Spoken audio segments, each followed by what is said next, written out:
রাহাজানি, দখল, জোর, জুলুম, মুসলিমদের রক্তে রক্তে মজ্জায় মজ্জায় কি ঢুকে রয়েছে? এখানে কোনো কোর্টের রায় চলে না, এখানে একটাই রায়, পুলক রায়। এখানে একটাই রায়, পুলক রায়।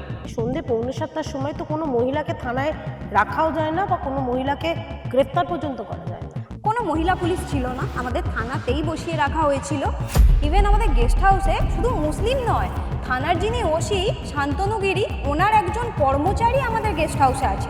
আমাদের যিনি সোনার বাংলা হোটেলের টাইটেলের দলিল 100%-এর ওনার আমার শাশুড়ি মা। সেই প্রপার্টিতে বহিরাগত মুসলিম নজু মোল্লা, সাহেব মোল্লা এরা ওই প্রপার্টিতে জোর জবরদস্তি করে ঢুকলো, ম্যানেজারকে মারলো। একটি মেয়ের বিয়ে দেওয়ার জন্য তার মা সঞ্চয় করে রেখেছিলেন বিয়ের কাপড়, গয়না, টাকা সমস্ত কিছুই রাতারাতি লুট করেছে মুসলিম বাহিনী।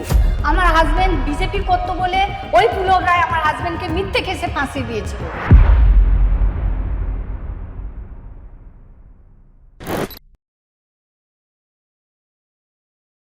রাহাজানি, দখল, জোর, জুলুম, মুসলিমদের রক্তে রক্তে মজ্জায় মজ্জায় কি ঢুকে রয়েছে? তার জন্যই যারা হিন্দুরা রয়েছে তাদের ঘর দখল করা, তাদের ঘরে গিয়ে চুরি করা, ইট ভাটা দখল করা, হোটেল দখল করা, এর নেপথ্যে শুধুই মুসলিম। আর এই মুসলিমদের বারবারন্ত যাদের জন্য, তিনি হচ্ছেন উলুবেড়িয়া দক্ষিণ বিধানসভা কেন্দ্রের তৃণমূলের বিধায়ক পুলক রায়। নমস্কার, আমি তুলিকা রায়, বেঙ্গল লিবার্টির পর্দায় আপনাদেরকে স্বাগত জানাচ্ছি।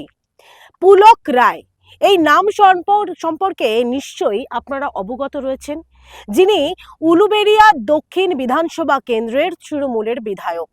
একসময় তিনি মন্ত্রিত্ব সামলেছেন এবং এই 2026-এর নির্বাচনে বিজেপি ক্ষমতায় আসার পরেও এই 80টা আসন যে তৃণমূল কংগ্রেস পেয়েছে, সেই 80 আসনের মধ্যে একজন বিধায়ক হচ্ছেন এই পুলক রায়। কিন্তু এই পুলক রায়ের গায়ে রয়েছে খুনের গন্ধ, এই পুলক রায়ের গায়ে রয়েছে দখলদারির গন্ধ। কেন বলছি? তার কারণ এই মুহূর্তে আমি যে জায়গায় দাঁড়িয়ে রয়েছি তা হলো উলুবেড়িয়ার 58 গেটের যে গড়চুমুক এলাকা রয়েছে সেই এলাকায়।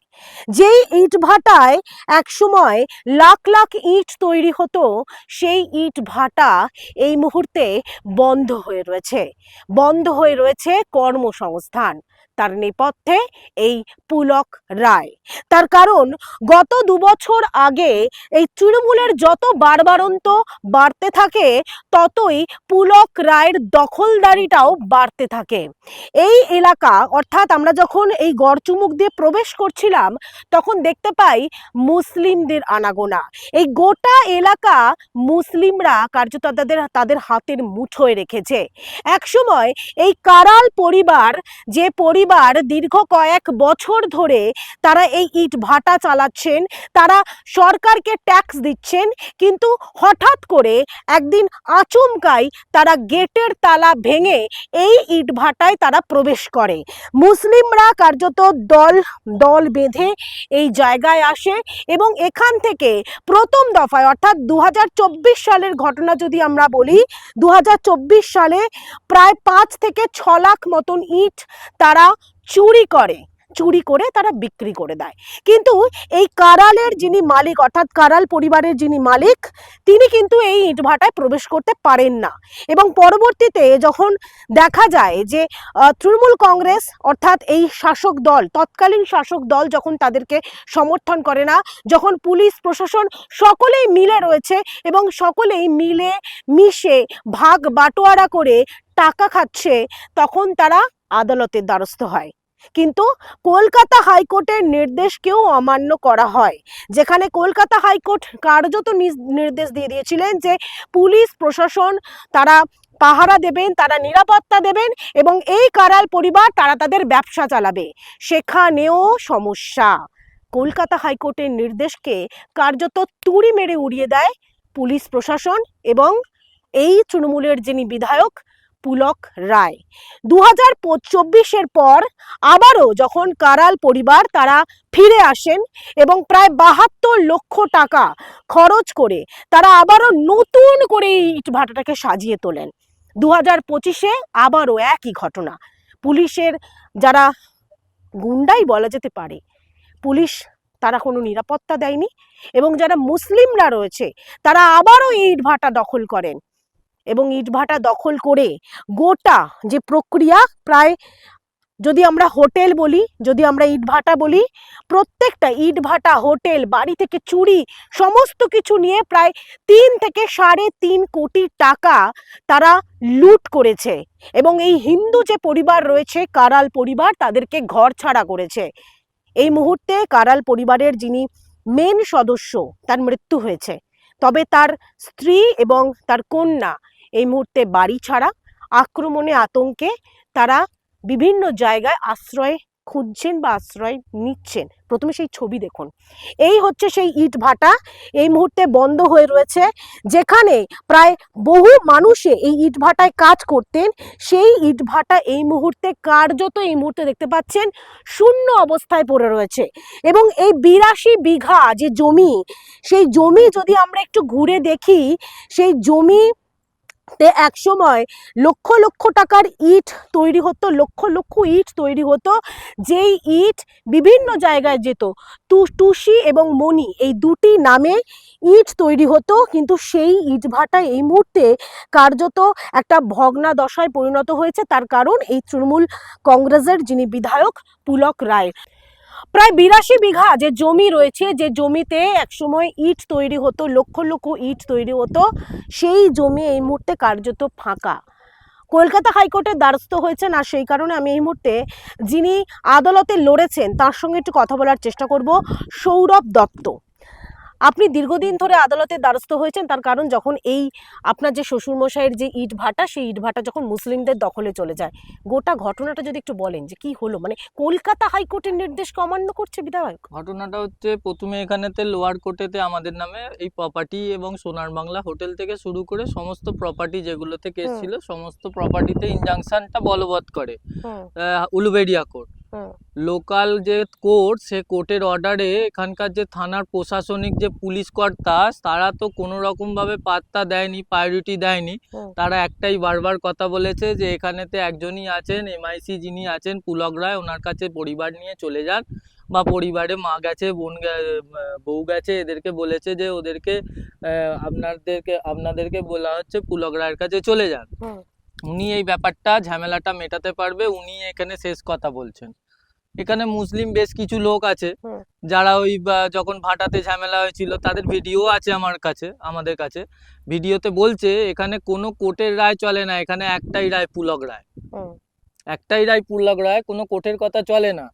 তারপরেও অক্টোবর মাসের 24 তারিখে হিরণময় ভট্টাচার্যের একটা যিনি যাচ্ছিলেন আমাদের পুলিশি অ্যাকশনের, হিরণময় ভট্টাচার্যের একটা পুলিশি অ্যাকশন অর্ডার হলো। সেই অর্ডারে স্পেসিফিক লেখা রইলো যে এই ভাটাকে, এই প্রপার্টিকে প্রোটেক্ট করবার জন্য এবং যারা ব্যবসা করছে তাদেরকে পুলিশ প্রশাসন, SP, SDO এনাদেরকে প্রোটেক্ট করা, এনাদেরকে অনুমতি দেওয়া হলো, বলা হলো, অর্ডার দেওয়া হলো যে আমাদেরকে প্রোটেক্ট করার জন্য। তার আগে 6 লাখ ইট চুরি হয়ে গেছে, মানে এই অর্ডারটা করবার আগে অবধি। তারপরে প্রোটেক্ট হলো, তারপরে 2025 ডিসেম্বর মাসে পুলক বাবুর অফিসেতে ওই আমার শাশুড়ি মা, বউ, এরা সবাই গেল। পুলক বাবু বললো যে তোদের ভাটা তোরা চালা, উনি MIC, উনি বলে দিলেন যে তোদের ভাটা তোরা চালা বলে অনুমতি দেওয়ার পরে শাশুড়ি মা 72-74 লক্ষ টাকা মহাজনদের থেকে ধার দেনা করে এই ভাটা পুনরায় আবার তৈরি করলো। ওদের ভাঙাচোরা ভাটা মেশিন বিক্রি করে দিয়ে সমস্ত CCTV ভেঙে দেওয়ার পরেও নতুন করে তৈরি করলো। কেন না, আমার শ্বশুরের এটা খুব শখের ভাটা ছিল। সকালবেলা ভোরবেলা 4টের সময়, 5টার সময় ঘুম থেকে উঠে উনি কোনো দিকে দেখতো না, ওনার একটাই নেশা ভাটাতে যাবো। ইভেন যখন শরীর খারাপ, উনি বিছানা সজ্জা, তখনও উনি উঠে ভাটাতে আসবো, এই নেশা ছিল। তো সেই নেশাটা ওনার ওয়াইফ, আমার শাশুড়ি, কখনোই তো চাইবে না যে নষ্ট হয়ে যাক। তাই পুনরায় আমরা ধার দেনা করে আমাদের মহাজন, আমরা অনেক সাপোর্ট করে আমরা এই ভাটা আবার পুনরায় চালু করি। ডিসেম্বর মাস, জানুয়ারি মাস, এই সময়তে আমাদের ভাটার গড়ন হয়। গড়ন হলো ফেব্রুয়ারি মাসের 2 তারিখ, যে সরস্বতী পুজোর আগের দিন, মানে এবছরে 2025 ফেব্রুয়ারি মাসের 2 তারিখ কি করলো, ওরা চলে গেল আমাদের ভাটা যখন এখানে গড়ন হচ্ছে তখন কি করলো, ওই আমাদের যিনি সোনার বাংলা হোটেলের পর্চা, ট্যাক্স, খাজনা, A to Z টাইটেলের দলিল 100%-এর ওনার আমার শাশুড়ি মা। সেই প্রপার্টিতে বহিরাগত মুসলিম, নজু মোল্লা, সাহেব মোল্লা এরা ওই প্রপার্টিতে জোর জবরদস্তি করে ঢুকলো, ম্যানেজারকে মারলো। এমন ম্যানেজার 3 দিনের মাথায় ম্যানেজার হসপিটালে লড়াই করতে করতে মারা গেল। সেইটা FIR করবে বলে আমার শাশুড়ি বউ সবাই মিলে গেছিল, থানা থেকে সেই FIR পর্যন্ত নিল না, এরকম প্রশাসনিক অবস্থা ছিল। এটা সেই কোন সময়। থানার মধ্যে পড়ে? এটা গড়চুমুক 58 গেট ফাঁড়ি আর শ্যামপুর থানা। হুম। সমস্ত কথা MIC, এনারা কোনো নিজেরা ডিসিশন নিতে মানে পারে যা না, কথা যা বলবেন কথা পুলক বলবে রায় বলবেন। পুলক বাবু কথা বলবে। ওনার এটা রামরাজত্ব চলতো আর কি, রামরাজত্ব বলা ভুল হয়ে গেল, এটা তো চলতো হচ্ছে তোমার রাবণের রাজত্ব চলতো। আর এটা তো এখন ওয়েস্ট বেঙ্গলটা তো ছিল সেই কিং জং, মানে সাউথ কোরিয়ার মতো ছিল, বুঝতে পারলে।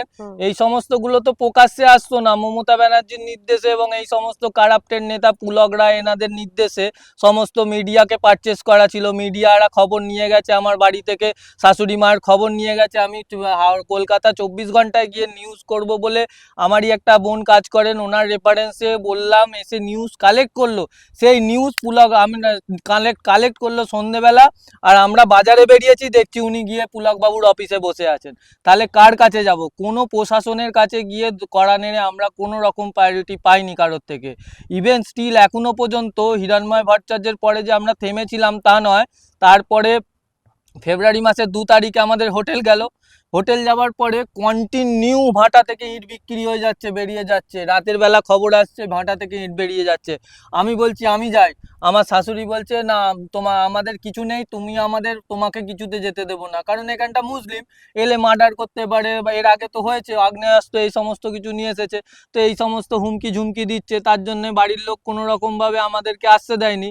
সেই সময় তীর্থঙ্কর ঘোষ যিনি পুলিশি অ্যাকশন অর্ডারে ছিলেন, ওনার কাছে কেস করলাম। অর্ডার হতে হতে 3 মাস, তার মধ্যে 36 লাখ ভাটা থেকে ইট বিক্রি করে দিল। প্রায় দাম প্রায় 4.5 কোটি টাকা, 3 আচ্ছা, কোটি থেকে আপনাদের এই 3.5 যে কোটি টাকার হোটেল দাম আজকে। সোনার হোটেল, ইট ভাটা, বাড়িতে চুরি, এটা নিয়ে টোটাল কত টাকা এখনো পর্যন্ত আপনারা ক্ষতিগ্রস্ত হয়েছেন? দেখুন, ক্ষতি বলতে 3.5 কোটি টাকার ইট, প্রায় 35 লাখ ইট বিক্রি করেছে। 1.5 বছর ধরে হোটেলটা ওরা কবজায় নিয়ে চালাচ্ছে। 1.5 বছরের হোটেল আর 3.5 কোটি টাকার ইট নিয়ে কম করে হলেও 4.5 থেকে ওষুধের দোকান চালাতে পারে না, কাঁটা চালাতে পারে না। এই সম করে নিলে 5 থেকে 6 কোটি টাকার ক্ষতিপূরণ আমাদের। তার মধ্যে আমার শাশুড়ি মার আজকের মার্কেটেতে 72 থেকে 74 লক্ষ টাকা দেনা। তারপরে এত কোর্ট কাছারি, কেস কাছারি।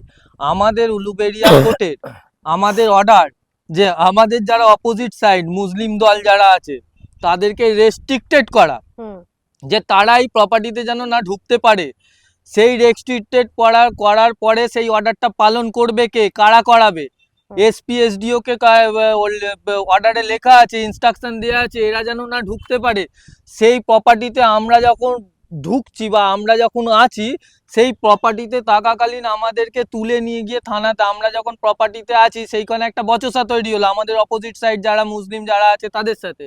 হবার পরে যখন আমরা থানায় গেলাম, থানার অফিসাররা দুপুর 2টো থেকে, আমরা 1:30 থেকে 2টো থেকে থানাতে স্টিল আছি। থাকার পরে 7টার সময় আমার মেডিকেল ওয়াইফকে, আমার শাশুড়িকে, আমাদেরকে 7টার সময় অ্যারেস্ট হলো। কেন হলো? আমার প্রপার্টি, এটা একটা টাইট, মানে কোনো প্রপার্টিতে যদি ধরুন ডিসপুট রইলো, কোনো থার্ড পার্টি যদি অকুপাই করে থাকে, তাহলে সেটা তো সিভিল নেচার, সেটা তো ক্রিমিনাল নয়। তাহলে সেটা ক্রিমিনালে কেন অ্যাটেন্ড করলো জানেন? কারণ এখানেতে সমস্তটা মন্ত্রী পুলক রায়ের নির্দেশে হয়। উনি বলেছেন যে এদেরকে অ্যারেস্ট করো, তাই অ্যারেস্ট হয়েছি। আজকে আমরা এত সাহস পেয়েছি এই কারণে, আজকে পরিবর্তন হবার পর মনে সাহস জুগিয়ে এসেছি। বহু মানুষের কড়া নেড়েছিলাম তৃণমূলের, পাইনি। আজকে আমাদের বিজেপি সরকার আসার পরে আমরা বহু সাহস পেয়েছি, বহু মানুষের কাছে গেছি। আমাদের যিনি বর্তমানে CM, ইনি একজন লড়াকু মানুষ, এনাকে দেখে আমরা শিখে এই লড়াইটা কন্টিনিউ মনে বল এসেছে। সেই বল নিয়েই আমরা এসেছি যে আজ যাই হোক, এখন প্রশাসন আমাদের কোনো ক্ষতি করতে পারবে না। পুলক রায়ের কোনো শেখানো গুন্ডা, পুলক রায়ের মান্থলি করা কোনো গুন্ডা আমাদের ক্ষতি করতে পারবে না, সেই ভরসায় আমরা এসেছি। আপনি তো আপনার বাবা এই ইটভাটা চালাতো এবং এই ইটভাটা চালাতে গিয়ে যখন অনেক সমস্যার সম্মুখীন হতে হয়েছে, মুসলিমরা এসে কার্যত দখল করে নিয়েছে এবং সে সময় আপনারা থানাতে গিয়েছিলেন। থানাতে কি ঘটনা ঘটেছিল যার জন্য আপনাকে গ্রেফতার পর্যন্ত করেছিল পুলিশ? যেই দিন আমরা তো ঘর ছাড়া ছিলাম, তারপরে একদিন আমাদের কোর্টের অর্ডার হলো, হাইকোর্টের অর্ডার। সেকেন্ড বার যখন হাইকোর্টের অর্ডার হয় তখন আমরা হাইকোর্টের অর্ডারটা নিয়ে এসেছিলাম। এসে দেখছি যে আমার ভাটায় সমস্ত মুসলিমরা ঢুকে আছে। ইভেন আমাদের গেস্ট হাউসে শুধু মুসলিম নয়, থানার যিনি ওসি শান্তনু গিরি, ওনার একজন কর্মচারী আমাদের গেস্ট হাউসে আছেন। তো এই নিয়ে তাদের নামে আমি কমপ্লেন লিখে, আমার অ্যাডভোকেট বললেন ইমিডিয়েটলি থানায় জমা দিন। বলে আমি 1:30 থেকে 2 নাগাদ থানায় তাদের নামে কমপ্লেন লিখে তাদের ভিডিও ফুটেজ নিয়ে থানায় গেলাম যে ওনাদের অ্যারেস্ট করা হোক বা ওনাদের নামে এফআইআর করুন, কমপ্লেন নিন আমার। আমি যাওয়ার পর ঠিক আছে বসুন, আসছি, দেখছি, আপনার প্রপার্টিতে ভিজিট করা হবে আপনাকে নিয়ে, এইভাবে বলে বলে যখন 4টে বাজলো আমি বললাম আমার টাইমের দাম আছে। তো তখন বলছে না আরেকটু বসুন, আমরা কথা বলছি, কথা বলে দেখছি বলে তারপর ওনাদের কাছে মনে হয় এমআইসির কল এলো। এমআইসি মানে পুলক রায়। আমি বুঝতে পারছি আমার সামনে একটু দূরে কথা বলছে। তারপর এখানে যিনি উপপ্রধান মানে সভাপতি শ্যামলপুর কাইত, তিনি গেলেন। তারপর কিছু মুসলিম গেল ভাটা মানে থানাতে, ওরা কী সব মিটিং করলো। তারপরে এই সন্ধ্যে 6:45 নাগাদ আমরা যখন বলছি যে আমাদের কি কমপ্লেনটা আপনারা রিসিভ করবেন না, যদি না রিসিভ করেন আমরা চলে যাচ্ছি, তখন বলছে যাবেন কোথায়, আপনাদের ছাড়া হলে তবে তো যাবেন। তখন আমরা বলছি বুঝতে পারলাম না, একটু ঠিক করে কথা বলুন। বলছে আপনাদের অ্যারেস্ট করা হবে। আমি তখন বললাম দেখুন আমি একজন ডক্টর, প্লাস আমরা মহিলা, আমার মায়ের বয়স 55+, এইভাবে আপনারা অ্যারেস্ট করতে পারেন না আমাদের। বলছে সেটা আমরা বুঝবো, কাকে কখন অ্যারেস্ট করা যায়। ভিত্তিতে অ্যারেস্ট হয়েছে কিছু বলেছেন? কিসের ভিত্তিতে অ্যারেস্ট করেছে প্রথমে আমাদের বলেনি, তারপরে জানলাম যখন আমরা অ্যারেস্ট হয়ে গেছি তার পরের দিন জানলাম যে ওই যে আমাদের যে গিরি, শান্তনু গিরি, ওনারই একজন লোক ছিল আমাদের গেস্ট হাউসে, ওনাকেই আমরা কিডন্যাপ করে মানে ওটাকে কি বলে, ট্রাই টু মার্ডার, এই কেসে আমাদেরকে অ্যারেস্ট করা হয়েছিল।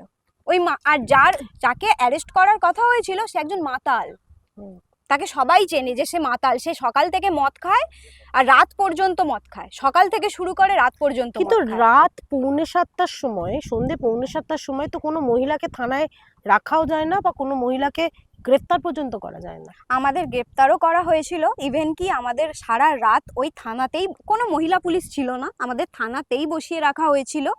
তারপরের দিন আমাদের কোর্টে নিয়ে যাওয়া হয়, কোর্ট থেকে পিসি টানার পরে 4 দিন পিসিতে ছিলাম।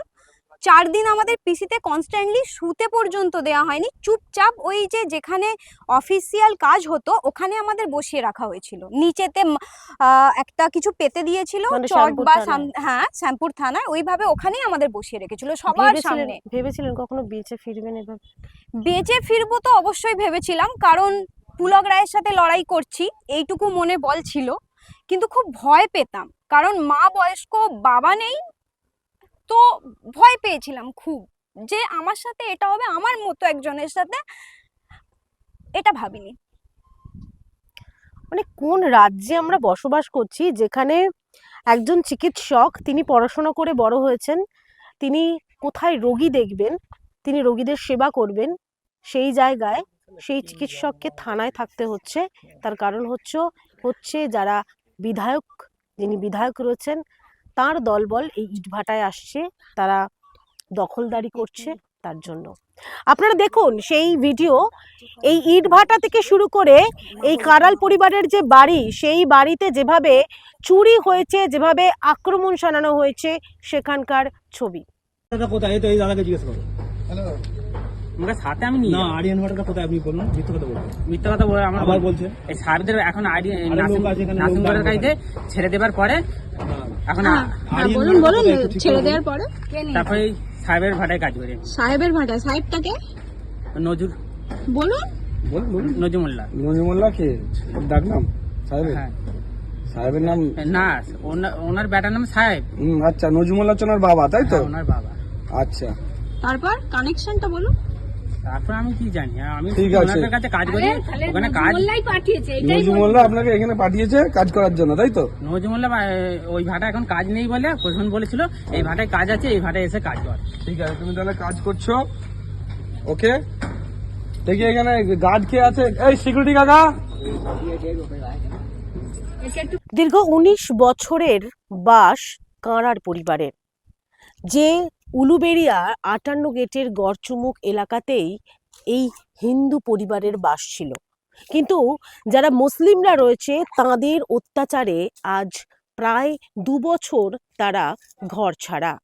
এই মুহূর্তে তুলসী যে মঞ্চ রয়েছে হিন্দুদের, সেই জায়গায় দেখা যাচ্ছে যে হিন্দুদের তুলসী মঞ্চ এই মুহূর্তে কার্যত আগাছায় ছেয়ে গিয়েছে।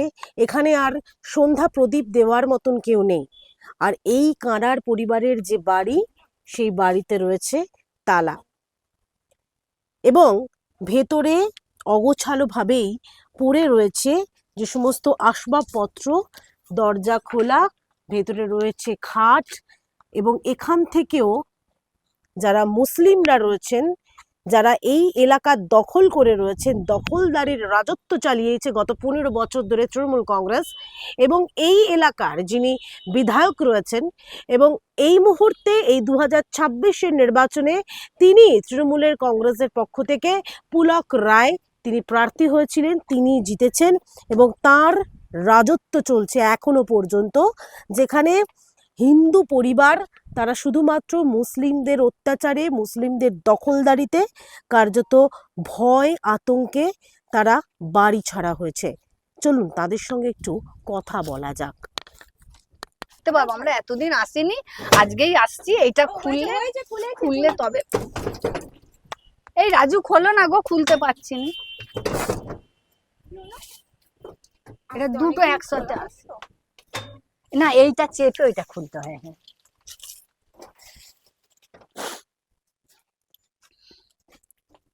না ডাইনিং টেবিলটা আছে। এই মুহূর্তে কতদিনের সেই পুরনো জায়গা, অর্থাৎ কতদিন বন্ধ থাকলে এভাবেই ঝুল জমে যায়। আর এই বিজেপি সরকার ক্ষমতায় আসার পরে একটু মনোবল বেড়েছে, আর এই মুহূর্তে কাঁড়ার পরিবার তাদের বাড়িতে ঢুকছে। আমাদের অনেকেই ফোন করে ডাকছে চলে এসো, কিন্তু আমাদের এখানে তো পুলকরাই আছে, ওই জন্য আমরা আসতে পারছি না, এখনো আসতে পারছি না। কি একটা বেঁধে রেখেছিল, নিয়ে যেতে পারেনি, দেখছিস ওটা। সব কিছু নিয়ে চলে গেছে। এখানে যা যা ছিল, ওয়াশিং মেশিন, ফ্রিজ, একটা ছোট একটা এখানে লকার ছিল বসানো, সেটাও নিয়ে চলে গেছে। টিভিটা খুলে নিয়ে চলে গেছে।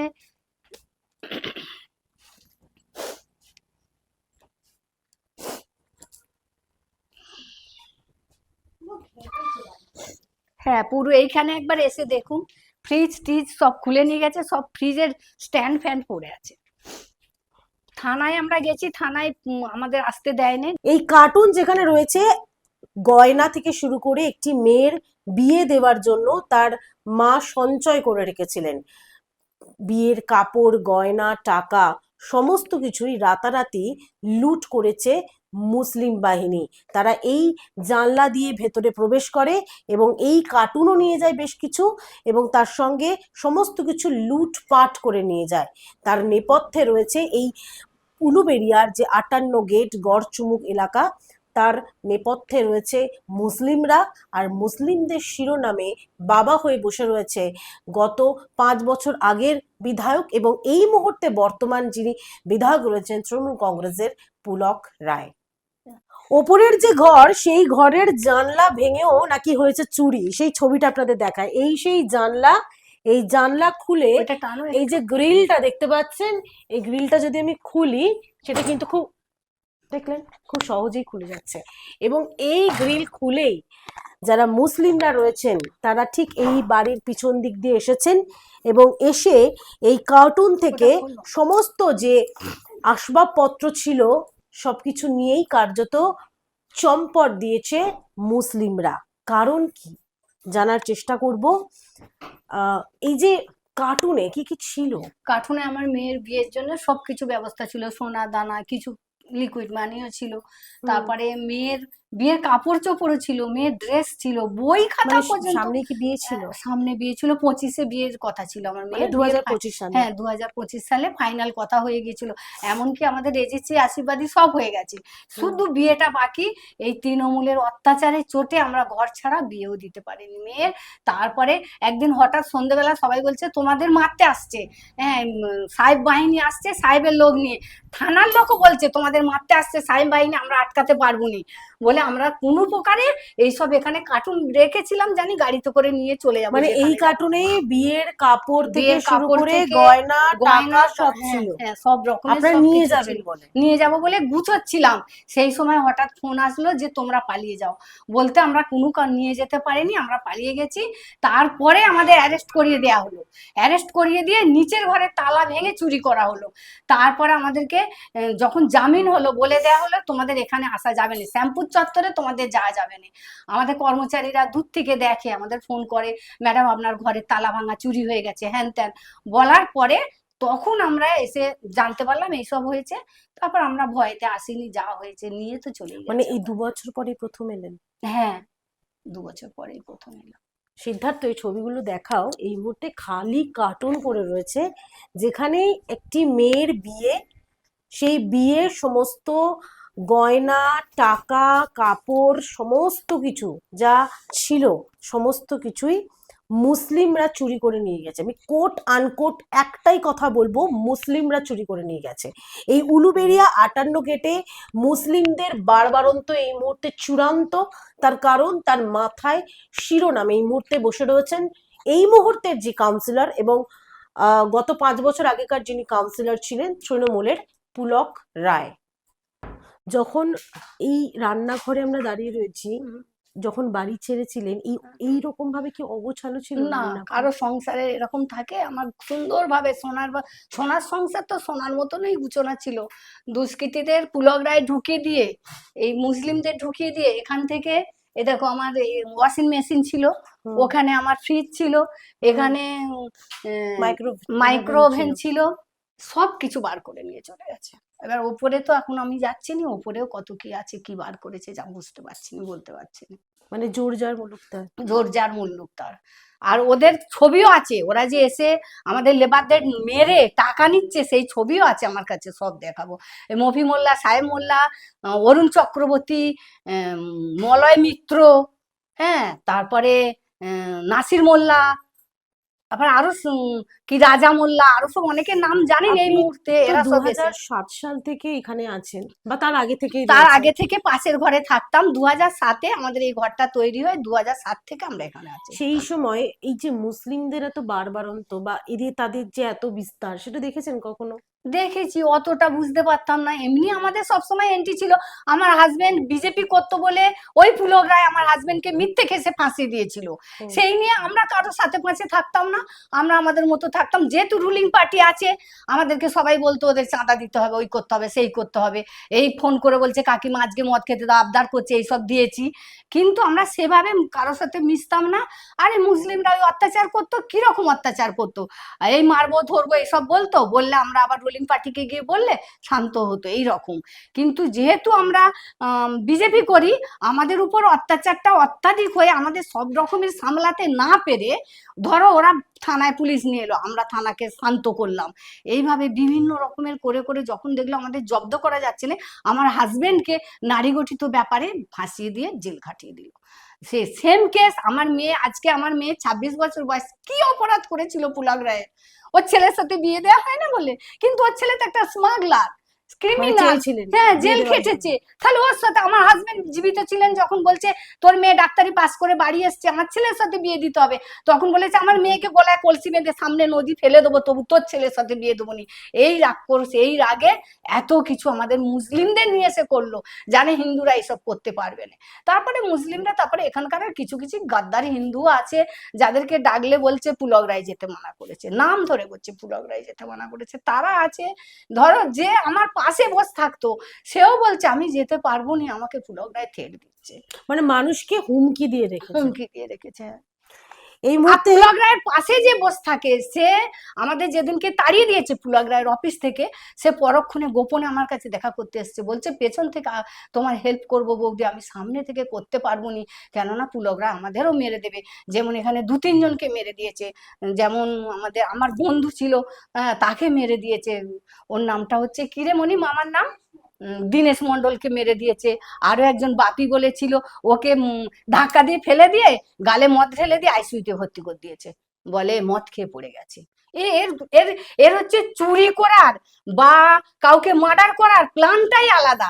বিদেশে ট্রাক নিয়ে আসবে, কোনো সিগন্যাল থাকবে না, ট্রাক দিয়ে মেরে টাক ফেলে দিয়ে পালিয়ে যাবে। এর হচ্ছে এইভাবে লোক মার্ডার করে, তাই ভয়েতে কোনো লোক মুখ খুলছে না, কোনো লোক মুখ খুলছে না। মানে এখনো হ্যাঁ, মানুষের বাড়িতে একজন বিজেপি করে, সে বিজেপিতে দাঁড়াবে, তার আগের দিনে তার এই আমাদের পাশে বাড়িতে বম পড়লো, বললো বাড়িতে বম পড়েছে, তার মা বাবা খুব কান্নাকাটি করছে যে তোকে আর বাবা দাঁড়াতে হবে না, এইরকম আমাদের উপরে টর্চার করেছে।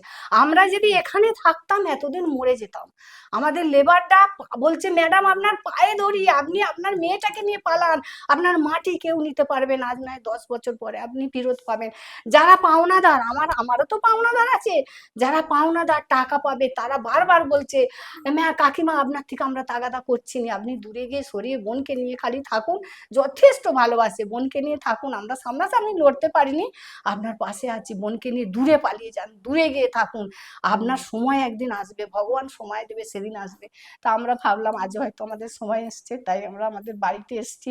বাড়িতে এই অবস্থা বুঝতেই পারছেন, উপরে যা ছিল সব চুরি করে নিয়ে গেছে, মেয়ের বিয়েরও কিছু জিনিস ছিল, মেয়ের বই খাতা জামা প্যান্ট নিয়ে পালিয়ে গেছে, আর নিচে তো দেখছি মানে আপনারা সোনা দানা সব নিয়ে চলে গেছে। সোনা ধানা, তারপরে আরো আমরা একটা ব্যবসাদার লোক, আমাদের বাড়ি থেকে পয়সা করি থাকবে না বলুন, 2খানা ভাটা চালাতাম আমি, হোটেল চালাতাম আমি, আমার কাছে তো পয়সা করি থাকতেই পারে, এসব সব নিয়ে পালিয়ে গেছে। হ্যাঁ, এমনও দিন গেছে যে আমরা ব্যাংকে পর্যন্ত যেতে পারছি না, খেতে পারছি না, এমনও দিন গেছে। বন্দি হয়েছিলেন এই ঘরে? বন্দি এই ঘরে নয়, পালিয়ে জায়গায়। গেছি। ধরো অনেক সময় দক্ষিণ 24 পরগনায় পালিয়ে গেছি, অনেক সময় আমার হবু জামাই, ওর সাথে বিয়ে হবার কথা ছিল, এইসব কারণে তো বিয়েটা দিতে পারিনি, হবু জামাইয়ের বাড়ি পালিয়ে গেছি, এইসব ভাবে কেটে আমাদের দিন গেছে। আমাদের ইচ্ছা করে থানায় বসিয়ে যখন অ্যারেস্ট করা হলো, আমরা তো বলছি আমাদের ফিমেলদের সাথে, মেল ফিমেল মানে যেখানে মেলেরা কাজ করছে পুলিশরা, সেখানে আমাদের বসিয়ে রেখেছিলেন। আর ভদ্রলোক পুলিশ ওনার নিজের বেড মানে বিছানা নিয়ে এসে আমাদের বসতে দিয়েছিলেন, পাশ দিয়ে আঁচলা বেয়ে যাচ্ছে, ইঁদুর বেয়ে যাচ্ছে, বিছে বেয়ে যাচ্ছে, খাবার নেই, বাড়ির লোক বারবার যাচ্ছে দেখা করব দেখা করব, কেউ দেখা করতে দিচ্ছে না। লাস্টে আমাদের আয়ও যেতে, তাকে বলি আমাকে অন্তত 500 টাকা দিয়ে যাও, দুজনে মেরে যাবো, আমরা 2 দিন খাইনি, শুধু জল খেয়ে আছি, তাও থানা থেকে জল দেওয়া মানে হয়নি, থানা থেকে বাথরুমে খাবার জল দেওয়া খেয়েছি। হয়নি আপনাদের? না, একজন এলো এসে বলছে এই ম্যাডামদের খেতে দিয়েছো, বলছে হ্যাঁ ম্যাডাম দেখছি, বলে সে চলে গেল। ফের 12 সকালে ওইটা 12টার সময় একজন এলো, এদেরকে খেতে দিয়েছো, না স্যার দেয়া হবে দিচ্ছি, সে চলে গেল। 4টে বেজে গেল, আমরা তখন যে আর গা বম হচ্ছে, কেমন হচ্ছে, গুলোচ্ছে, তখন কি করব, ওকে বলি দেনারে 2টো বিস্কুট এনে, তাকে বলি দেনারে 2টো বিস্কুট, এইভাবে খেয়েছি 4 দিন। 4 কোথায় সেটা? দিনে ওটা শ্যামপুর থানায় আমাদের বসিয়ে রেখেছিল পুলিশ। তারপরে আপনাদেরকে গ্রেফতার করা হ্যাঁ, হয়েছিল? না এখানে বসিয়ে রেখেছিল, তারপর গ্রেপ্তার করার পরে পিসি মানে পুলিশ নিয়েছিল হেফাজতে, কাস্টাডি। ওই যে পুলিশ কাস্টাডিতে নিয়েছিল, আমরা যে পুলিশ কাস্টাডিতে 7 দিন ছিলাম, 4 দিন আমাদের উপরে অকথ্য অত্যাচার হয়েছে।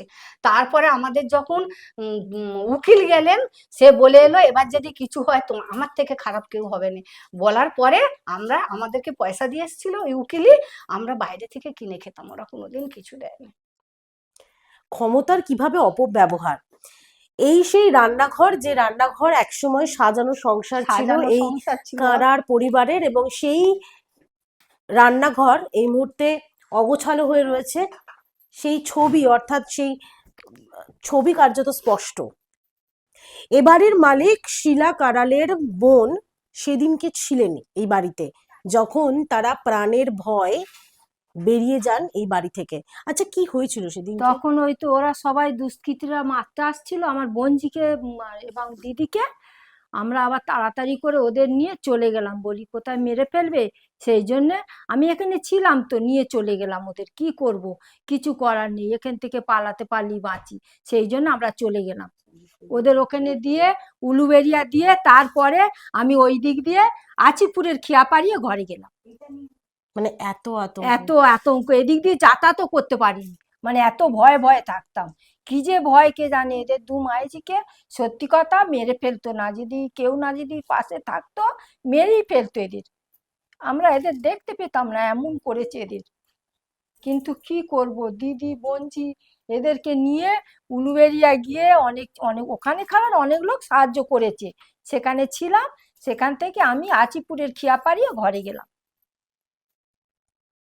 এই হচ্ছে গিয়ে আমি চাই পুলাগ রায় শাস্তি পাক, এবং বেশি কি বলবো, কিভাবে যে শাস্তি দেবে সে, মানে শাস্তি পাক পাক, কিভাবে শাস্তি হবে যে মানে কিনারা করতে পারেনি। ও খুব জ্বালিয়েছে আমাদের একটুখানি মেয়ে, সে ডাক্তার একটা মেয়ে, তাকে খুব জ্বালিয়েছে। তাই আমি চাই পুলাগ রায় খুব শাস্তি পাক, তার দুষ্কৃতীরাও শাস্তি পাক, এটাই আমি চাই। মুসলিমদের বারবারন্ত চরমে।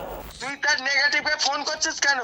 এই হচ্ছে সোনার বাংলা হোটেল, মালিক যিনি রয়েছেন তাদের কাছে চাবি নেই, কিন্তু ভিতর থেকে তালা লাগিয়ে দেওয়া হয়েছে। তুই আমার কর্মচারীদের ভয় দেখাবি কেন যে তুই তাদের রেপ কেস দিবি? তোকে সাহস কে দিয়েছে? তাহলে এটা কি বাংলাদেশ না এটা গণতান্ত্রিক রাজ্য, একটা গণতান্ত্রিক দেশ?